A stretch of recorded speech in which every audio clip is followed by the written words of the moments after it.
Hey everyone, it's Jason. Welcome to another Power Rangers Heroes of the Grid unboxing. This is for the Merciless Minions pack number 2. So this is really fun that they started doing this with the Minion expansions, because previously the only way to get more Minions or foot soldiers was to have a big giant box set where it's essentially like a core set minus like the dice and tokens and stuff like that. But then they started doing it this way, which is really fun because then you get 2 different groups of minions, plus you get your brand new locations that they go with. And they don't have to then also release it with like a bunch of the other Rangers or other villains and stuff, like to make a full set like that. Which I think helps because that kind of cuts down on the price, because you can have like this at one price point and you can have just a box that's maybe just a bunch of Rangers or just a bunch of minions, kind of like the Shadow and Light and Shadow box.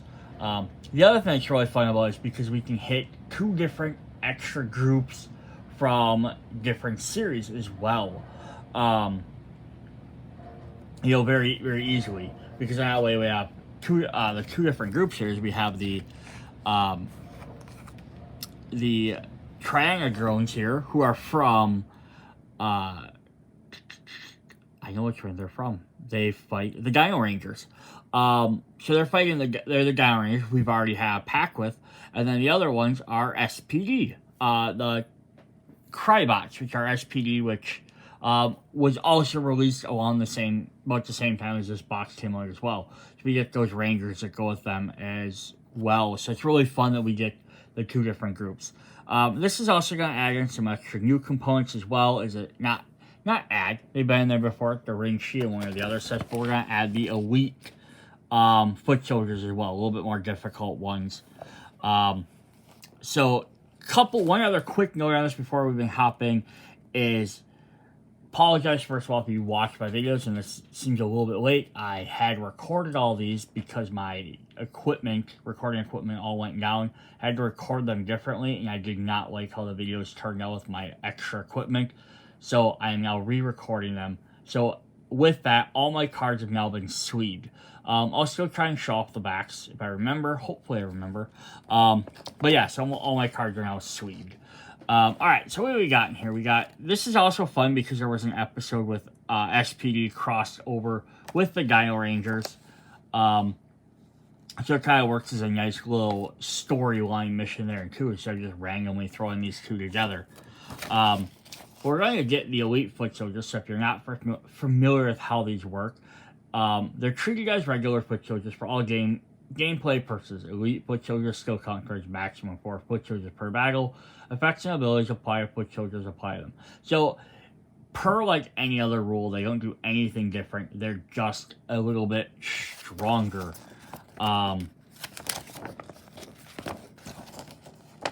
With a couple of different. For each foot soldier involved in a battle, reveal a card from the corresponding Elite foot soldier deck instead of a normal foot soldier deck.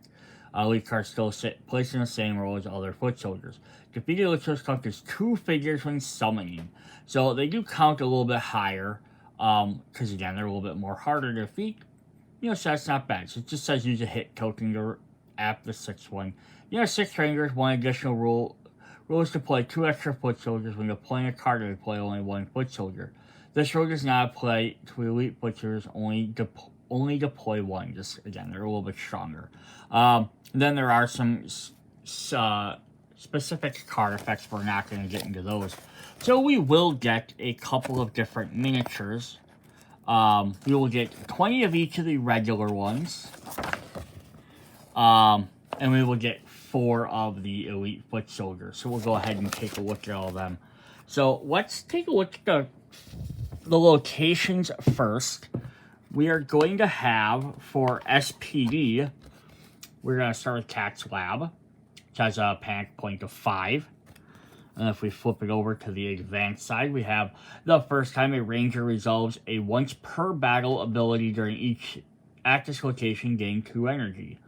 So it's kind of a neat little extra bonus to give them bonuses for them once per battle, usually found on, lots of times found on the Ranger card, but not necessarily always. Then we have Piggy's Cafe, which kind of represents the bad area. All up here from like the show, it's where seedy people hang out, but it's not really like a villain location by any means. But then this has a 6-pack, and it has kind of the opposite effect, which they usually do. The first time a ranger is always a once per battle ability. During each battle at this location, drain 2. So one of them gets you plus energy, one gets you minus energy. And then for Dino Rangers, we have the arcade. Which is really weird that they just call it the arcade, because they literally have Haley Cyberspace up here, which is the name of it. And why they didn't specifically call that, just someone forgot during editing or whatever, or maybe it just didn't fit, the entire thing. Who knows? So it has 6. So we have the first time a ranger performs an attack during each battle at this location, add 1 die to that attack. So we get an additional die every attack, so it's definitely not a bad bonus. And then we have Reef Side High, which of course where they all go to school at, and it says the first time a ranger performs an attack during each battle at this location, remove 1 die from that attack, which could be interpreted as I'm trying to be a little bit more stealthy, because they're at school. But yeah, definitely fun. We get 4 brand new locations, so 2 of them, of course, tied to the Krybots, 2 of them tied to the Tryrannodrones. Let's jump in and take a look at our brand new cards and miniatures. Alright, so here are our Tryrannodrones. I'm going to set this aside for a minute. So again, we'll get a bunch of these. I'm only going to have the one displayed at a time. We got the kind of like shell type attack sword. I'm not even sure like type of claw, but lots of detail on these guys always. Alright, so we'll just set him there. He'll kind of hang out while we go through his cards. So like everyone we will have the backs of the cards, which we'll have 8 of these. 1, 2, 3, 4, 5, 6, 7, 8. Yep, 4 for the arcade, and then 4 for Reef Side High. And then like the same standard, we have 1 with double, 1 with double, 1 with double. So I might have these mixed up. So is that right? Yeah, the arcade has 3 doubles. Interesting. Usually it's the same for each group, and then we have 1 single. So the arcade, we're going to get less attacks. 1, 2, 3, 4. I think I'm missing a card, actually. Yep, so I should have 10 cards. So the third one would have been a triple. Because then we'll have a single, we'll have 3 doubles, and we'll have a triple. So I must not have grabbed the out of the box, but it should have been a triple for the other location as well. So 1 single, 1 triple, and then 3 of the doubles for each side. And yeah, if you're questioning about sleeving, I do these clear on the back, just so you can obviously keep shuffling them in there. But then I do all my monster cards. I'm doing them all in green to kind of match the border. They'll still have the backs there, so it'll look like that. So if you want to play them with clear sleeves. Now, you could obviously do all clear sleeves if you sleeve your cards for every single card. I just like the fact that my minis are all kind of greens. I can look down and tell all my different card types apart. And one time I'll actually show off my boxes. Alright, so we got 2 copies of Foul Tactics, who have 2 health and fast, guard, and passive. That's a lot of keywords. While this card is in play, each time a ranger attacks this card or an adjacent enemy card, they cannot roll more than 2 dice. So this can be over. There's actually special rules for this. It says has a passive effect that prevents all rangers from rolling more than 2 dice on certain enemy cards. If a ranger will roll more than 2 dice for an attack, this attack is reduced to 2 dice instead. This has no effect on attacks that deal hits without rolling dice. So if you have someone that just says do 2 damage, that's fine. What this means is you cannot roll more than 2 dice. This doesn't mean your base attack says 2 and then you have a ranger ability that says, oh, okay, then add an extra die. It'll get rid of one of those dice. You cannot roll more than 2 regardless. So just to make this guy a little bit trickier to defeat. But that's why you want to use your hit cards or splash damage potentially. Although it's going to be a Jason damage, but maybe you can hit one of the other ones and then take this one out at the same time. Alright, then we have 2 copies of Hardened Spikes. There's our Red Ranger. Or Hardened Scales, rather. 3 health and fast. Drain 1 energy. The next time a Ranger performs an attack during this battle, move 1 die from that attack before rolling. So you can kind of see their theming here. They're going to keep you from having extra dice. Even the locations did the same idea, right? They had Reefside made you lose an extra die. We have 3 copies of Wicked Spines. 2 health, guard, and passive. When this card is defeated, deal 3 damage. So at least the upside is it doesn't do anything while it just sits there other than guarding. So for some reason you can afford to ignore this, go ahead, but you might need to take this out to take out whatever it's guarding, rather than risking that 3 damage. And then we have 3 copies of Cleaving Strike. 3 health, deal 2 damage, each to 2 different Rangers. Alright, so 4 damage. Not terrible, but again, they're foot soldiers. They're not meant to be too terribly crazy. Alright, let's hop into our Krybots. So the Krybots are from S.P.D. So there's our basic Krybot. He's got a little kind of sword and a pointed thing. And now his head, if we actually have the image of them, you can kind of see how his head has a little holes in his mask, kind of like a little crystal bulb on there. So there's our regular ones. And then we have our Elites, which are the blue-headed Krybots, which will look a little bit more like that. Now, it's interesting because they do, in the show, they also have orange-headed Krybots, and I want to say white-headed Krybots. So it's kind of interesting. I wonder if, in the future, they'll ever release those extra, maybe it's promo cards. But yeah, they had some little more elite other versions as well. So then we have their cards, and they'll have their locations. We have Cat's Lab, of course, and Piggy's Cafe. Now, these ones, because they have Elite, run a little bit differently. So what happens with these guys is they get their 5 cards per location. So we get 1 regular Krybot, a set of 2 Krybots. Now, instead of getting a third one, we get 1 Krybot and 1 Elite, or 1 Elite. So 1 Elite is essentially equivalent to 2 regular guys. So it replaces one of the 2s, or you have 2 and 1, which would be 3.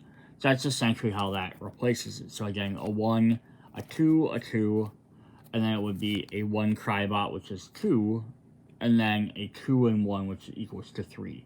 And then they have that little bit different border on there as well to show that they're elite. So that's definitely fun. Alright.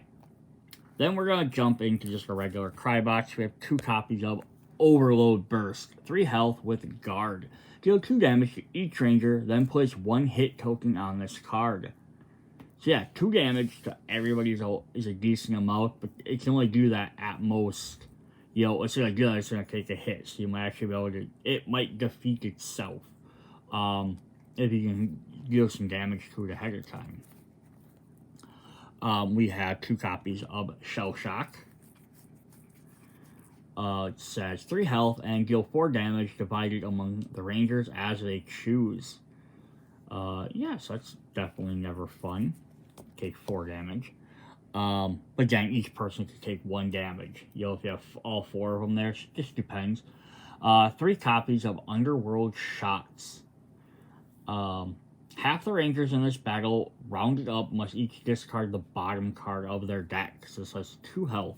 It's an interesting mechanic there. And then we have 3 copies of Cannon Fodder, which has 3 health, guard, and deals 2 damage. So again, nothing terrible, but still all that stuff that you definitely don't want to keep fighting.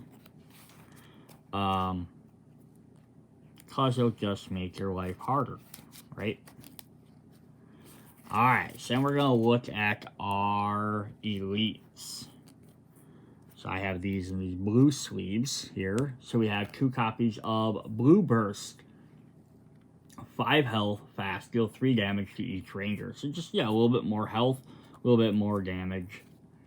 2 copies of Under Pressure, 4 health, and passive. Well, this card's in play, each time a ranger uses a once per battle ability, they must first spend 1 energy as an extra cost. So again, this goes back to Piggy's Cafe, which did the same type of effect. And you kind of see how they play together like that. We have 2 copies of the 2-Pronged Attack. 4 health, deploy 1 Krybot to the location with the fewest foot soldiers. Each ranger on that location must discard the top card of their deck. That's a fun ability to be able to summon more characters. I mean, it's going to suck to play against, but it's a fun mechanic. 3 copies of the Trubian Tactics. 4 health, fast. Reveal the top 2 cards of the Krybot deck and resolve their effects 1 at a time, then shuffle the Krybot's deck. Again, this is neat because it plays with the other decks. And then we have 1 copy of Headhunter. 5 health, deal 5 damage to the lead ranger. So you definitely see how these guys are a little bit more of a threat. But they're not going to be as bad as a monster. Like, even though some of their health costs might be as much as a monster card, as if they're going to come out half as much because they don't have as many deployment cards. It's basically once a monster comes out, it stays out. These guys could come out repeatedly, obviously, but like the other thing is because when you play them, you're going to be playing only 4 at the most. You play 4 monsters, but you know, if you get the one with the other characters, then you can decide who you want to fight with different foot soldiers. So yeah, definitely a fun new idea. So there's the back of the Krybots. Yeah, this idea of the minions pack, we've had 2 of them now, so hopefully we'll keep up with these, and that way we can get some more minion foot soldiers from the different groups over the course. Plus the elites are always fun to do as well. I think and the elite like this was different than the Ringshi, where the Ringshi ended up being a bunch of different monsters that the Ringshi turned into. This is more like a mini like regular monster. I can definitely see doing it both ways. You can have some of the maybe like villains that popped in that you're like, I don't know if they're monster status because they're around for like 2 or 3 episodes.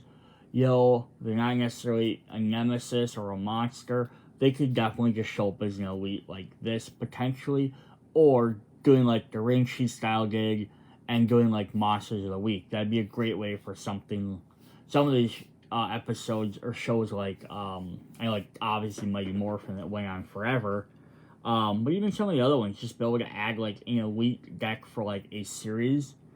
I'm trying to think of which one it was that had the battle arenas. Was that Ninja Steel did that? Had the battle arenas where every time they just summon a new battle warrior, galactic battle warrior. That would be a great way to go like an elite set. For those guys that just had like 1 episode and then they were kind of done. Throw them in an elite deck. Hey, I got 8 different monsters I can fight against. Just random ones. They won't all have miniatures, but at least it gets more of the characters represented. Alright, so that's what we have for Merciless Minions Pack number 2 or Power Rangers Heroes of the Grid. See you guys later. Bye.